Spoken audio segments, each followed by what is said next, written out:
The steep slopes, high altitude, and dry, stony soils create one of the most challenging growing environments anywhere in the world. It's labor and cost intensive, but when it all goes well, the wines from the Priorat can be spectacular. Look at that, look at that. Although people are experimenting with various varieties of red grapes here, it is the original Grenache and Carignan that seem to produce the best wines. Dominic, tell us again what kind of grapes are grown here? Carignan and Grenache. Carignan and Grenache? Yeah. Carignan and Garnacha. So this is about 60 to 70 years old. 60 to 70 years? Yeah, they planted it over 8 years, the whole vineyard, because there was quite difficult to come up here, you can imagine. 60 years ago there was no four-wheel drive cars, so they came with the mules. The surrounding mountains have a unique effect upon the weather, allowing for a variety of microclimates within this very small area. The very interesting thing about that soil of Terroir is that it's lying in between Grape and Priorat. So Grape is well known for its warm, very warm slopes, which is nice for getting ripe tannins, and Priorat for its freshness. That's Grape, that village there. That's where we met this morning.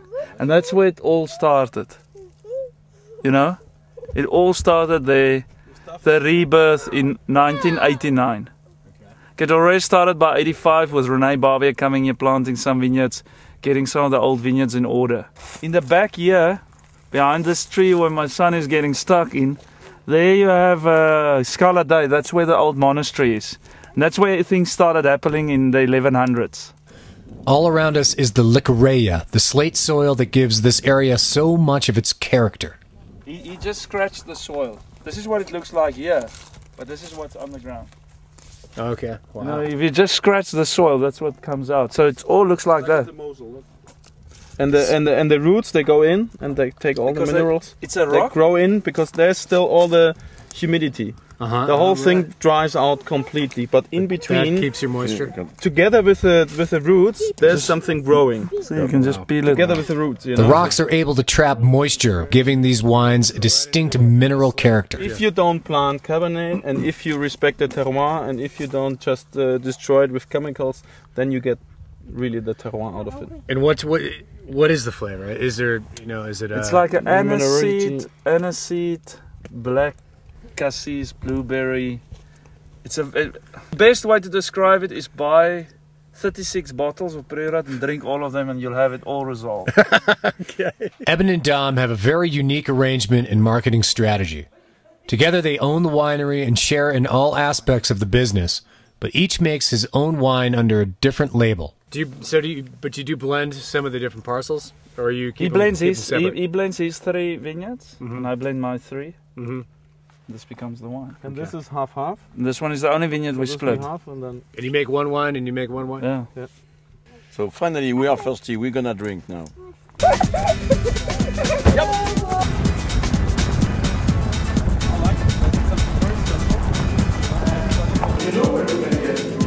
Back at the winery, we descend to the barrel cellar, which is housed in old concrete fermentation tanks, vestiges of the last winemaking heyday in Terroir. Going to the dungeon. So I have the For breakfast. So it's a breakfast marketing meeting. Yeah.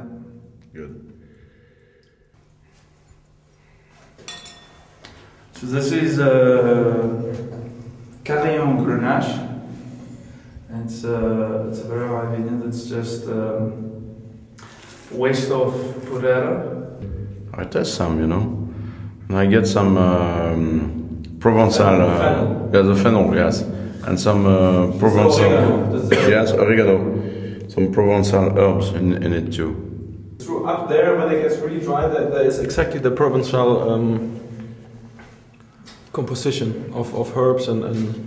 And what I like in your place, in your soil, because most of the time wine made with slate, you know, they are too much schistty, too strong flavor, and they are dominated. That minerality is there, but it's very subtle. The tasting has whetted our appetite, and we head to the village of Priorat for lunch. The medieval village of Priorat is extremely well preserved and a must-see for anyone visiting the area. Priorat still exists almost entirely on agriculture. It's well off the beaten track, and if you dine with the locals.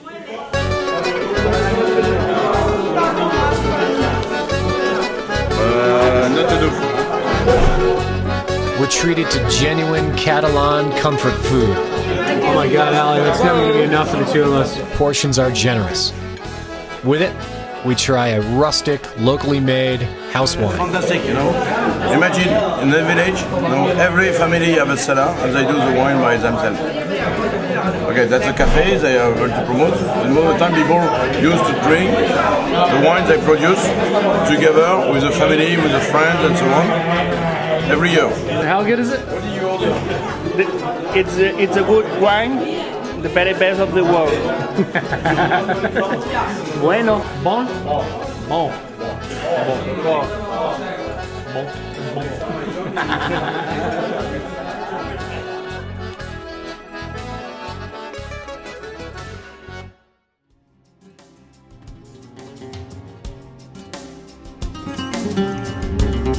We'll be right back after this.